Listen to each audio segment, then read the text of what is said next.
지난 시간에 이제 엘리어트 파동에 관련된 이야기를 이제 개괄적인 이야기, 뭐 탄생 배경 이런 얘기들을 설명드렸고, 조금 앞서 나가면서 이제 바닥 패턴에 관한 이야기까지 넘어간 것 같습니다.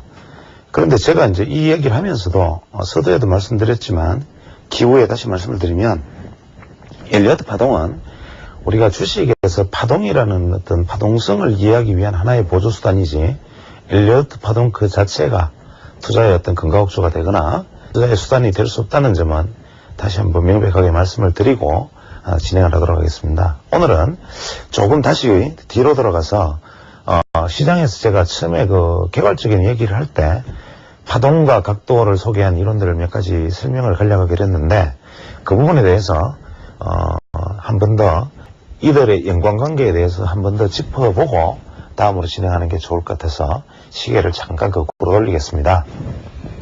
제가 말씀을 드리기를 파동이론을 소개한 분들이 한 4분 정도 유용하다고 말씀을 드렸습니다. 예를 들어서 우리가 뭐 다우 이론, 그 다음에 엘리어트 이론, 그 다음에 제가 간단하게 설명드렸던 기자무리의 파동 이론, 그 다음에 사케다의 이론, 이런 사람들의 어떤 이야기들이 우리가 보통 파동론이라는 관점에서 역시 다양한 시각으로 시장을 접근했으나 결국은 한 목소리를 내었던 사람들, 이 사람들을 들 수가 있고, 그 외에 뭐 메리맨 사이클이라든지 뭐 여러 가지 다양한 사이클을 이야기하는 사람들은 있지만 그것들은 하나의 어떤 변종에 지나지 않는 것 같습니다. 그 다음에 여기에 이어서 각도라는 관점에서 파동의 어떤 비율을 예측하려고 했던 사람들이 개인이라든지 다케사부로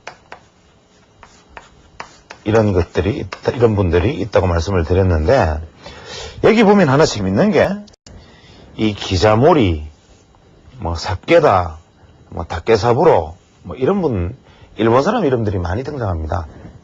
왜 이런 일이 있느냐 하면 현재 일본에 주식 투자가 사실 상당히 침체되어 있는데, 그것이 주식이 하락기에 접어들었기 때문에 침체되어 있다기보다는 일본은 개인 투자자가 거의 이제 비율이 엄청나게 감소했죠. 미국도 사실 뭐 기관 투자의 비중이 거의 대부분입니다만은, 일본의 한때 60년대에서 70년대 정도에 개인 투자자들의 주식이 아주 붐을 일으켰죠. 그때 당시에 이러한 어떤 기술적 분석 이론들이 대거 등장하기 시작합니다. 그때 대거 등장하기 시작한 책들이 뭐 감춰져 있는 이론들이 굉장히 많습니다. 그래서 70년대 중반 후반에 들면서 한국 시장에도 이러한 어떤 일본 서적들을 다양하게 번역하고 소개하는 책들이 많이 나왔는데, 실제로 한 70년대 후반에서 80년대에 잠깐 등장했다가 그 이후로 이 책들은 전부 다 사장됐습니다. 이유는 뭐냐면 이것도 하나의 큰 의미에서 사이클이라고 볼 수 있죠. 왜냐, 이분들이 이야기한 것은 어떤 패턴에 관련된 이야기라는 거죠. 파동이라는 것은 시장을 내가 가만히 관찰을 하다 보니까 내 눈에 들어온 어떠한 모습이다. 즉, 높은 산에 올라가서 이렇게 세상을, 땅을 내려다 보니까, 내가 살던 마을은 이렇게 생겼구나. 인간의 촌락이라는 것은 이렇게 둥글게 강을 형태로 지어가는구나. 그래서 강을 따라서 논이 생기고 그 밑에 강이 흐르고, 그래서 우리가 보통 이제 그때부터 교훈을 얻는 거죠. 산에서 물은 출발하고 이것은 바다 쪽으로 가면 갈수록 강은 넓어진다. 이러한 어떤 이치를 깨닫는 방법,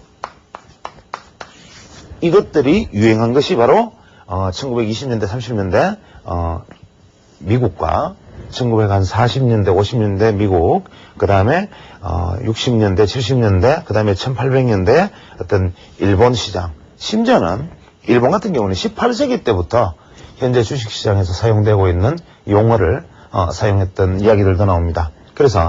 그런데 그때는 다 이렇게 봤는데, 지금은 이러한 이론들이 왜 알려져 있지 않고 저 같은 사람들이 이론을 소개합니다 라면서 얘기를 하는가?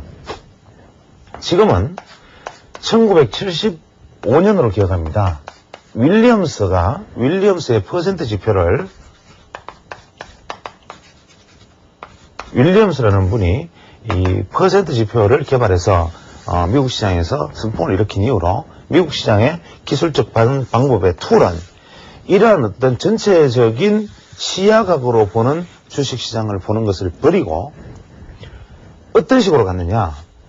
계산에 의해서 혹은 분석에 의해서 혹은 어떤 잣대에 의해서 증명되어지는 것, 이러한 것들로 기술적 분석의 흐름이 바뀌었습니다. 그래서 그때 대등장하기 시작한 것들이 뭐로 이제 뭐 그랜브의 OBV 이론이다, 뭐 VR이다, 혹은 뭐 우리가 뭐 파라볼릭이다, 뭐 아니면은 여러 가지 다양한 뭐 스타캐스틱, 뭐 RSI, 뭐 DMI 이러한 어떤 우리가 흔히 차트상에서 볼 수 있는 이러한 보조 지표라 불리는 지표들이 개발되기 시작했죠.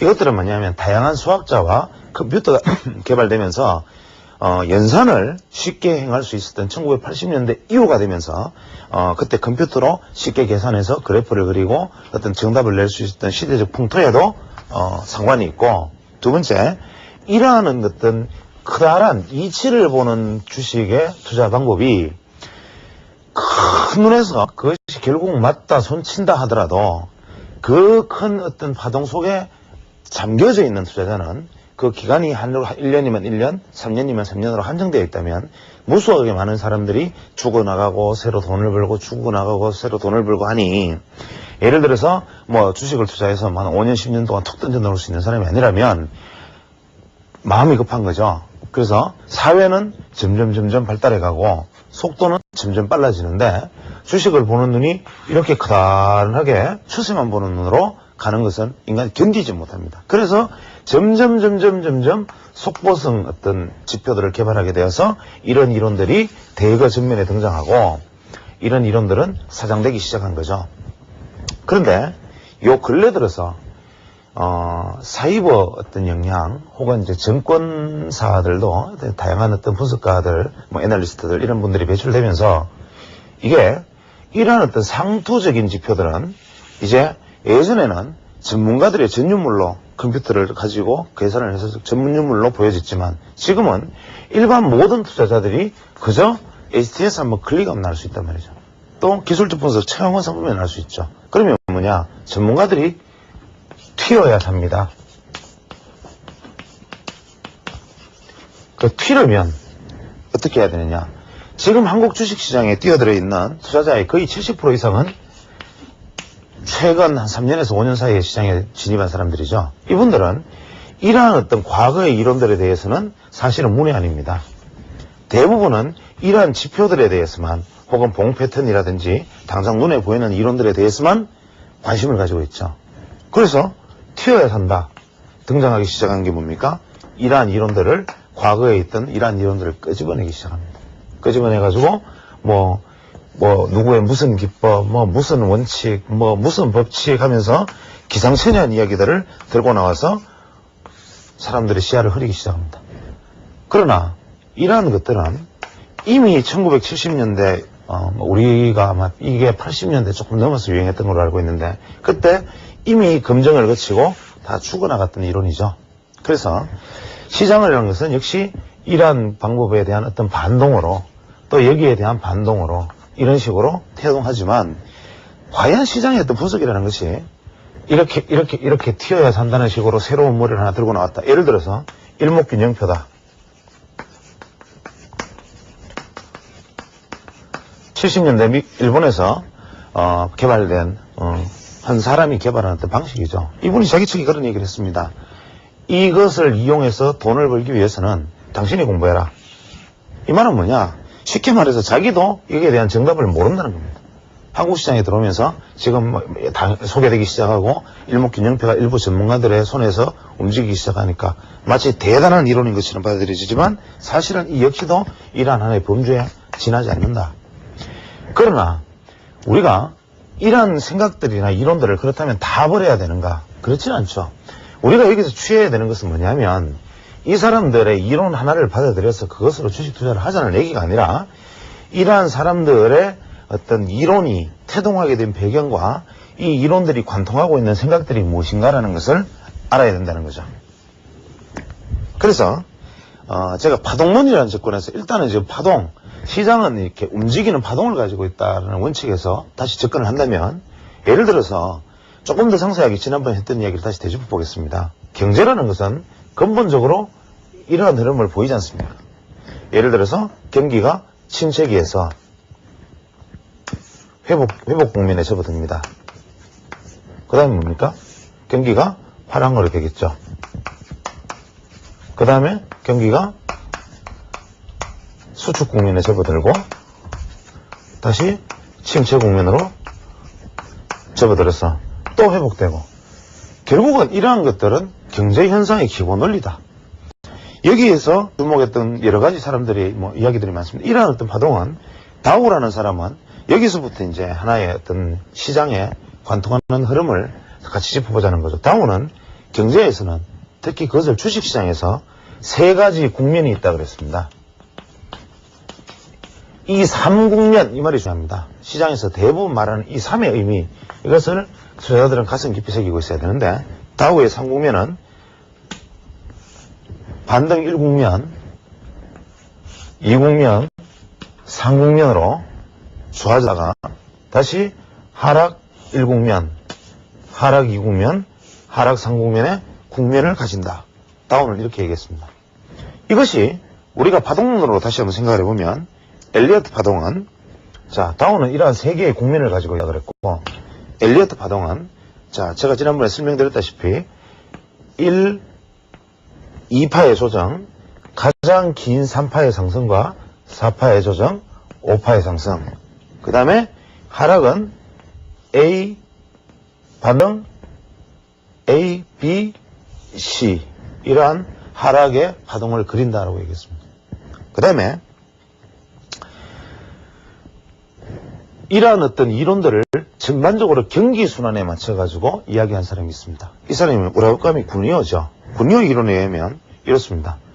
이 부분에 있어서 반등 사이클은 여기서 이렇게 반등하는 부분은 우리가 소위 말하는 금융장세다. 그 다음에 이 반등의 끝까지가 실적장세고,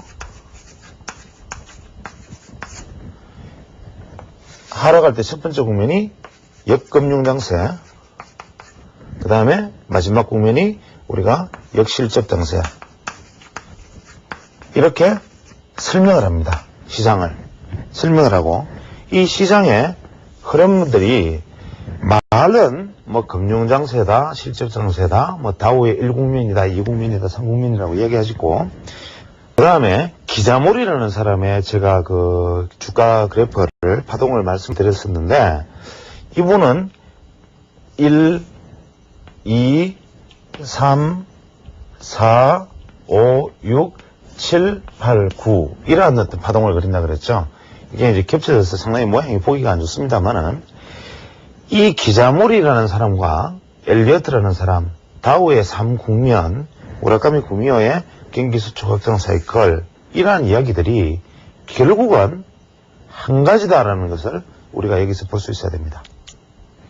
그런데 이 많은 사람, 동서양에, 특히 일본과 미국의 이제 양대 경제 축이었던 일본과 미국에서 양 시장을 어느 정도 석권했던 사람들, 이러한 사람들, 혹은 많이 공부했다는 사람들이, 득도했다는 사람들이 한 이야기는, 이러한 이야기들을 다 모아보면 그저 시장은 하여튼 잘은 모르지만 하나, 둘, 세 개의 상승 파동을 가지는 것은 확실한가 보다.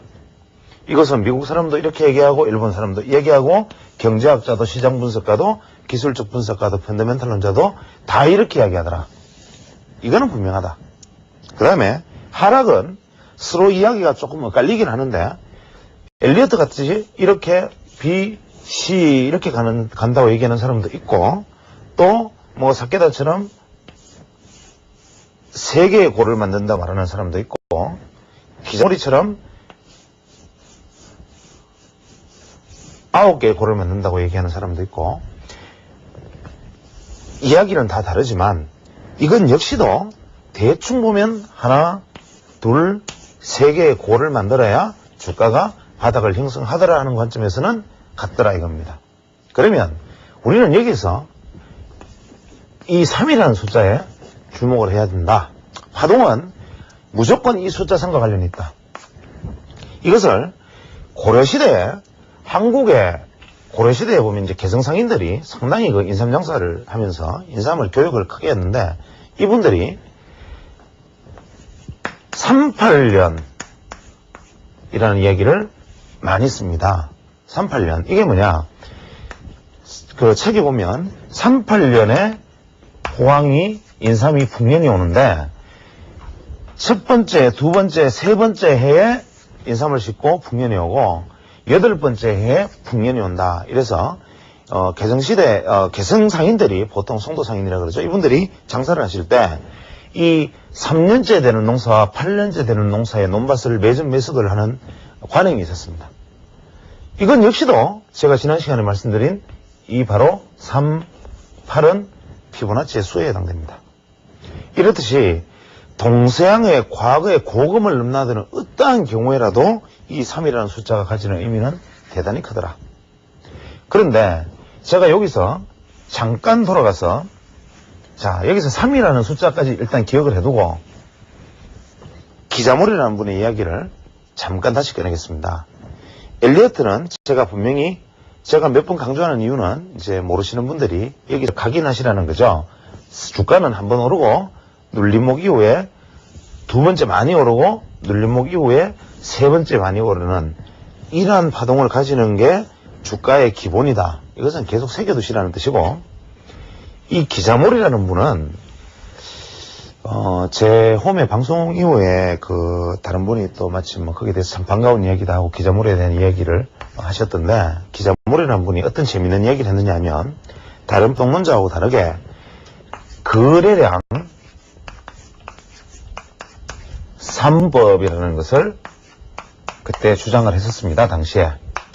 한국 시장에 이 책이 번역은 안 돼 있습니다. 그때 일본 서적 가지고 공부를 한 사람들의 지금 어르신들한테서 전해 내려오는 얘기죠.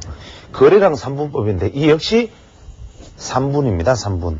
즉 기자몰이의 이론은 너무나 놀랍게도 엘리어트 파동과 완벽하게 같습니다.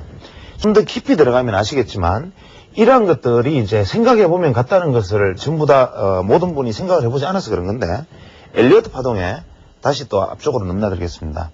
엘리어트 파동의 법칙 중에 이런 얘기가 있습니다. 파동 연장의 법칙이라는 게 있습니다.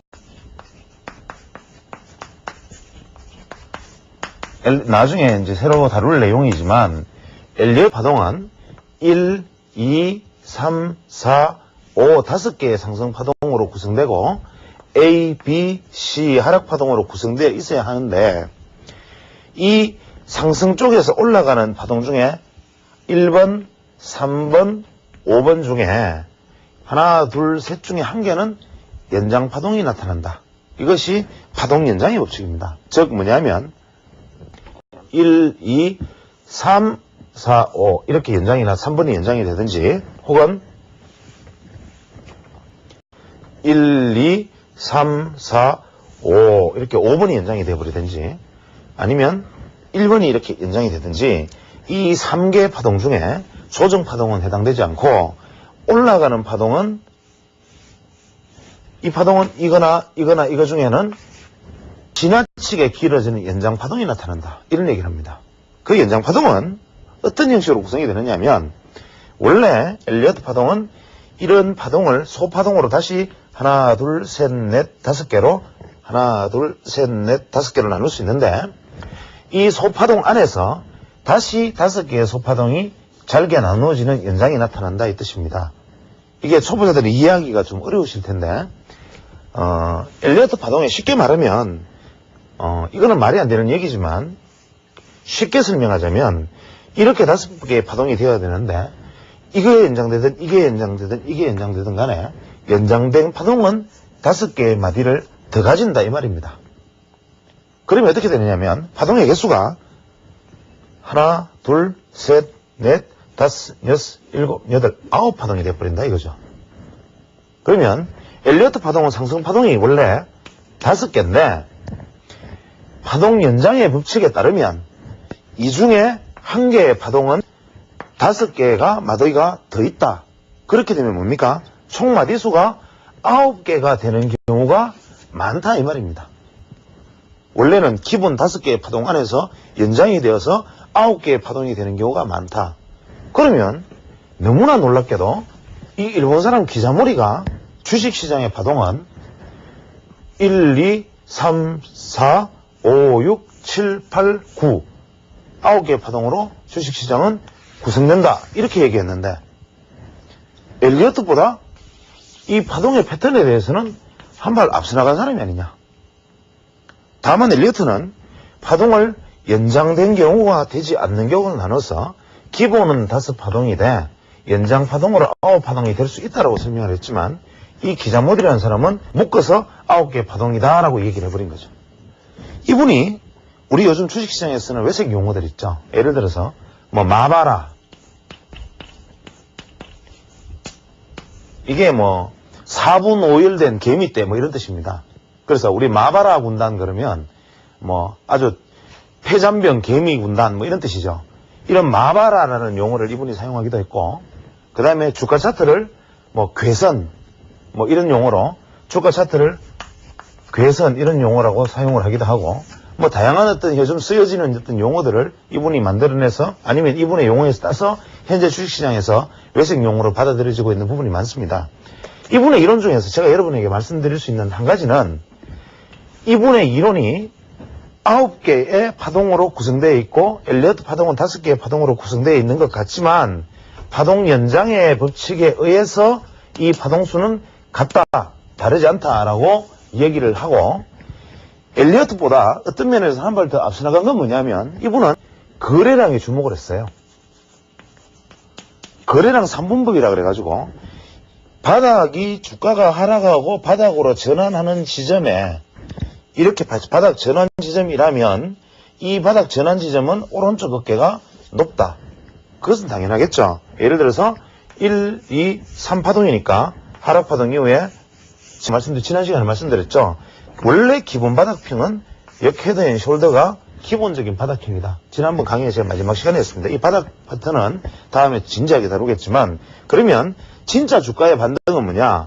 바닥의 형태가 이렇게 나와야지 이렇게 나오거나 이렇게 나오는 바닥은 바닥이 아니다. 이런 얘기와 파동론에서는 일치한다는 겁니다. 그러면 우리가 파동론의 관점에서 보면 거의 대개 우리가 흔히 말하는 이중바닥이라고 쉽게 말하는 부분들 뭐 이러한 이중바닥 혹은 뭐 이러한 이중바닥 이러한 것들도 이중바닥으로 받아들여서는 안 되고 이것은 파동 계산이 잘못되었고 실제로는 이것은 하락파동 전체에서 하락파동의 마무리는 여기였고 이렇게 가는 파동이다. 이렇게 되는 거죠.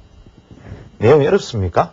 그런데 이분이 중요한 것은 이런 이야기는 나중에 해나가기로 하고 바닥을 형성할 때 거래량을 봉으로 보았어요. 이분은 봉으로. 즉 거래량 지표는 봉 차트로 나타내면 뭡니까? 저가는 무조건 고정되어 있는 지표입니다. 예를 들어서 우리가 가격이라는 것은 예를 들어서 주가라는 것은 봉이 주가가 오르고 내리는 데 따라서 얼마든지 주가 이동 평균선이 내리락 할 수 있지만 거래량 지표는 최악의 경우에 제로. 거래가 한 조라도 형성되면 무조건 봉이 생깁니다. 그러나 바닥선은 무조건 일치하죠. 그래서 거래량 지표는 바닥선이 일치하기 때문에 여기에서 일어나는 거래량이 변화해서 거래량 봉으로 추세선의 개념을 도입했습니다. 즉 조금 어려운 내용이 될지 모르겠지만 자세히 보면 그렇게 어렵지는 않을 겁니다. 봉이 예를 들어서 거래량 봉을 이렇게 만들었다. 또 그 다음날 거래량이 이렇게 형성됐고 그 다음날 거래량이 이렇게 그 다음날 이렇게 뭐 이렇게 거래량이 형성되었다고 가정을 하면 이 거래량의 추세선은 이렇게 되는 겁니다. 그렇죠? 그 다음에 이 거래량이 추세선에서 바닥을 보이는 날의 지점에서 바닥을 이 추세를 벗어나는 첫째 날, 즉 바닥 이후에 벗어나는 첫째 날 다음에 거래량 봉이 이 봉을 넘어서고 세 번째 날 이 끝점과 이 끝점 사이에 중간에 존재하는 봉이 들어간다면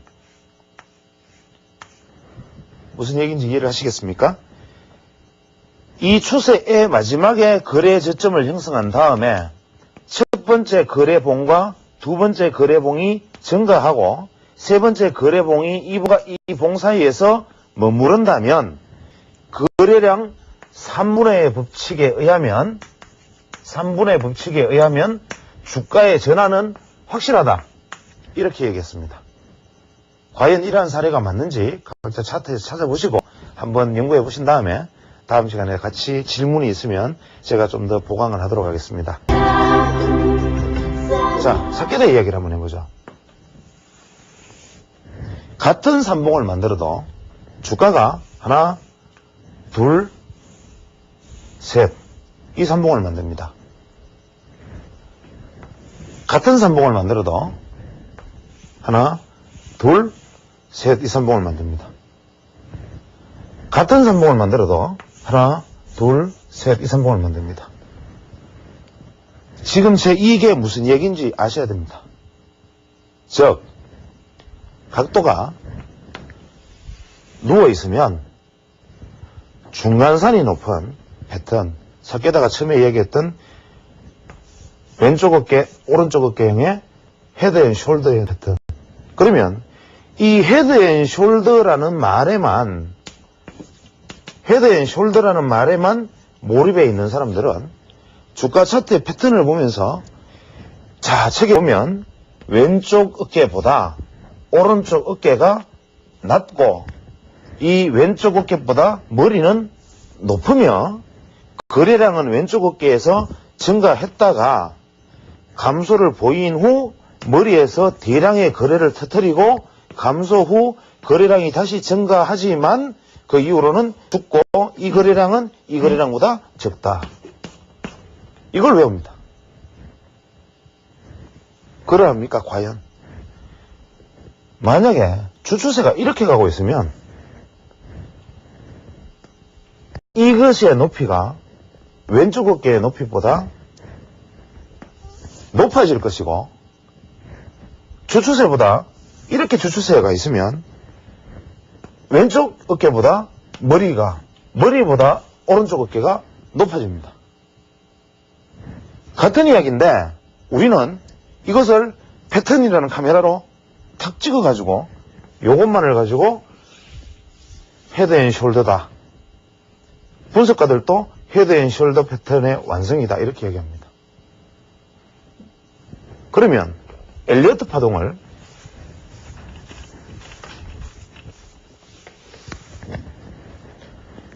(1, 2, 3, 4, 5) 파동이다. 혹은 1, 2, 3, 4, 5 파동이다. 이 파동을 이 각도에 따라서 이 파동의 높이와 길이와 거리가 계산이 될 수 없는가?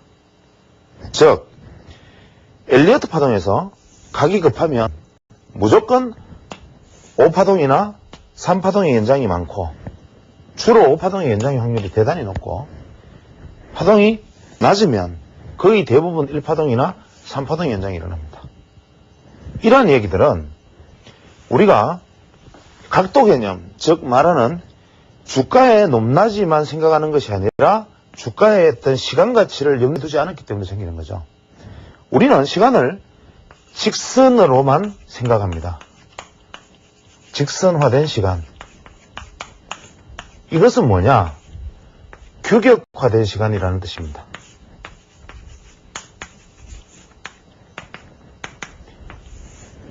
아침에 6시면 해가 뜨고 해가 1시면 중천에 뜨고 6시면 해가 집니다. 봄이 오면 여름이 오고 여름이 오면 가을이 오고 가을이 오면 겨울입니다. 이러한 것들 지금 제가 이 방송 녹화를 진행하면 20분 후에는 맞춰져야 되고 20분까지 시간을 맞춰야 되고 이것은 직선화된 시간입니다. 내가 달려가는 시간이죠. 그러나 내가 판단하는 시간은 뭐냐? 곡선화된 시간일 수 있고 무의자재한 시간일 수 있고 그것이 수만 년의 시간을 담을 수 있는 유연한 시간일 수가 있습니다. 예를 들어서 웬 주식 이야기하다가 엉뚱한 소리를 하느냐라고 말씀을 하실지 모르겠으나 시간 개념을 이해하기 위해서는 거의 필수적인 개념이라고 보면 됩니다. 예를 들어서 우리는 하루살이는 24시간을 삽니다. 개는 20년을 살고 사람은 70년을 살고 거북이는 500년을 삽니다. 혹은 뭐 1000년을 산다 그러죠. 1000년 장수한다 그러니까. 인간의 눈으로 보면 직선화된 시간 개념으로 보면 하루살이는 불쌍하기 짝이 없습니다. 그저 아침에 나서 저녁에 자동차가 빨리 달리면 유리창에 다 붙어 죽어버립니다. 그나마 24시간에 3 중에 1시간 내도 빨리 맞추는 거죠. 개 20년 사고. 사람은 70년 적당하게 사는 것 같고 거북이는 지루할 것 같습니다. 그러나 거북이 눈으로 보면 인간이 굉장히 가소롭고 하루살이는 그냥 먼지 같을 겁니다. 그러나 이 개체의 눈으로 보면 이 하루살이가 24시간 동안에 날갯짓하는 운동량은 개가 20년간 움직이는 운동량이나 사람이 70년간 활동하는 운동량이나 거북이 1000년간 활동하는 운동량이나 상대적 개념에서 같다는 얘기를 합니다. 무슨 얘기냐면 직선화되고 규격화된 시간의 개념으로 보면 그 규정된 시간 단위만 찍어버리지만 우리가 이 개념을 시간이라는 것을 곡선화되어 있다고 생각을 하고 그것을 유연하게 받아들여보면 하루살이의 삶이나 70년을 사는 인간의 삶이나 이 사람들이 이 생명체들이 이 지구상에서 이 자연계 속에서 자신의 활동 역량을 다할 수 있는 시간으로서는 충분했다 이 뜻입니다. 그래서 단위 시간의 개념에 가지고 있는 우리가 규격화된 고정관념을 깨버려야 됩니다. 이야기는 주식시장으로 돌아가서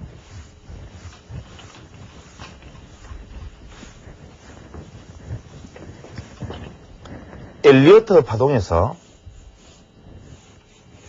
패턴에 의한 목표치 계산은 할 수가 있으나 도달하는 시간은 알 수가 없고 이것이 목표하는 주가의 높낮이는 알 수가 있을 때 절대값은 알 수가 없다.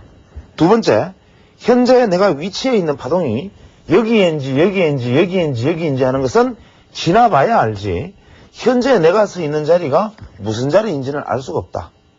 이것은 바로 규격화된 시간관념에서 바라보기 때문입니다. 즉 오늘이 9월 1일이면 10월 30일의 주가는 어떨 것이고 12월 20일에 주가는 어떨 것이다라고 예측이 되어져야 된다 이 말인데 그렇다면 파동론이 아닌 어떠한 형태의 주식 분석 방법으로도 이것이 과연 가능하냐라는 역질문이 가능하다는 거죠. 그런데 파동론에 대해서 역공을 할 때 가장 문제를 삼는 부분이 이 부분이다 이겁니다. 그래서 이 파동론을 직선화된 규격의 시간 개념으로는 절대로 해석할 수 없지만 곡선화된 개념으로 생각을 하면 엘리어트 파동이 진행되어가는 비율에 따라서 시간 단위가 진행되어가는 비율도 찾을 수 있을지 모른다. 즉 1파동이 진행되어지는 시간이 예를 들어서 1파동이 진행되는데 5일 걸렸다면 3파동이 진행되는 고점은 이 비율에 얼마가 걸릴지 가능성이 높고 또 마지막 5파동의 진행 가능성에 얼마의 비율의 시간이 필요할지 모른다는 것이 왜 성립되지 않느냐? 성립된다 이겁니다. 즉 시간을 우리가 고요하게 가지고 있던 30분 하루, 이틀 후, 3일 후가 아닌 비율의 눈으로 이 시간 안에서 이루어질 수 있는 수많은 어떤 파동의 에너지가 이 안에서 연장 파동이 일어나든 혹은 미달 파동이 발생을 하든 이 단위 시간 안에서 일어날 수 있는 파동의 함정은 수의 경우의 수는 무수하게 많지만 이러한 가격의 높낮이와 가격의 흐름을 보지 않고 시간의 비율로서 바라볼 수 있는 방법은 없겠는가? 이것이 바로 엘리어트 파동 연구의 목적이자 일종의 최종의 어떤 거창하게 이야기하면 피안의 어떤 마지막 영역이다 이거죠. 이 부분에 대해서는 제가 답을 낼 수 있을지 혹은 제가 답을 냈는지 안 냈는지도 저는 모르지만 많은 사람들이 이 부분에 대해서 많은 생각을 해왔고 실제로 그렇게 생각해왔던 부분들을 앞으로 제가 소개해 나갈 겁니다. 그 다음에 엘리어트 파동을 조금 더 이제 다시 상세하게 깊이 들어가 보면 지난주 마지막 시간에 제가 엘리어트 파동의 파동을 대입한 기본 바탕에 대한 패턴을 설명하다가 시간 관계상 중단하였는데 지금은 그때는 조금 앞서 나간 감이 없지 않아 있습니다. 그래서 지금은 파동에 대해서 조금 더 원칙적인 이야기를 파동에 대한 이해가 없는 분들을 위해서 설명을 간단하게 좀 더 하겠습니다. 파동은 또 한 번 강조하지만 1, 2, 3, 4, 5 오를 때는 떨어질 때는 A, B, C 이렇게 떨어진다고 말씀을 드렸고 주 추세라는 관점에서 우리가 다우는 이 전체의 방향을 주 추세 즉 메이저 트렌드라고 부른다 그랬죠. 다우는 메이저 트렌드라고 불렀는데 이 엘리어트도 이 전반적인 추세 오르는 하나 둘 셋 넷 다섯은 오르는 방향 떨어지는 A, B, C는 내리는 방향 즉 이 영역에서는 오르는 방향이 주추세고 이쪽에서는 내리는 쪽이 주추세다 이거죠.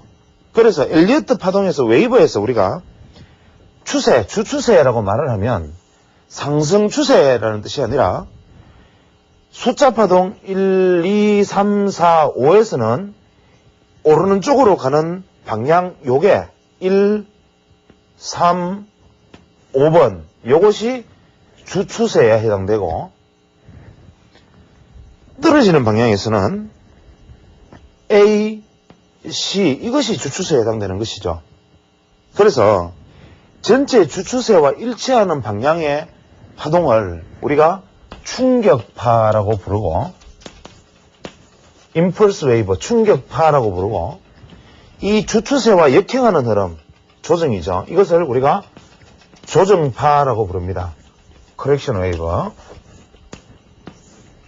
즉 우리가 조정이라는 것은 항상 개념으로 일체하게 받아들이기에는 주가가 오르고 어느 정도 떨어지는 것을 조정이라고 그러지만 추세라는 파동의 추세라는 관점에서 보면 오를 때는 올랐다가 떨어지는 것이 오르는 것은 충격파 조정받는 것은 조정파 충격파 조정파 충격파가 되겠죠. 떨어질 때는 내려오는 것이 충격파 반등하는 것이 조정파 그렇죠. 하락 파동에서는 이것이 추세니까 반등하는 것이 조정이다 이거죠. 그러면 여기서 착각하기가 굉장히 쉬운데 이것은 비록 오르는 방식이지만 오르는 방향이지만 하락 주추세의 강면에서는 이것은 조정이다.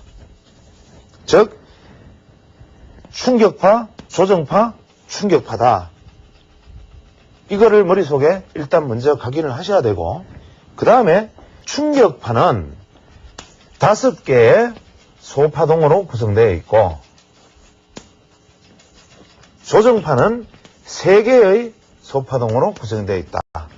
이것만 아시면 됩니다. 되게 어려운 것 같지만 즉 여기서 충격파는 뭡니까? 오르는 방향 1파 2파 말고 3파 4파 말고 5파 이게 충격파다 그죠? 그러면 이 충격파는 세부적인 파동으로 보면 하나 둘 셋 넷 다섯 또 이게 충격파니까 하나 둘 셋 넷 다섯 또 충격파니까 하나 둘 셋 넷 다섯 이렇게 돼 있고 이 방향에서는 떨어지는 게 충격파니까 떨어지는 게 하나 둘 셋 넷 다섯 떨어지는 쪽이니까 하나 둘 셋 넷 다섯 조정파는 반대 방향이죠. 하나 둘 셋 하나 둘 셋 이렇게 세 파동으로 되어 있다는 거죠.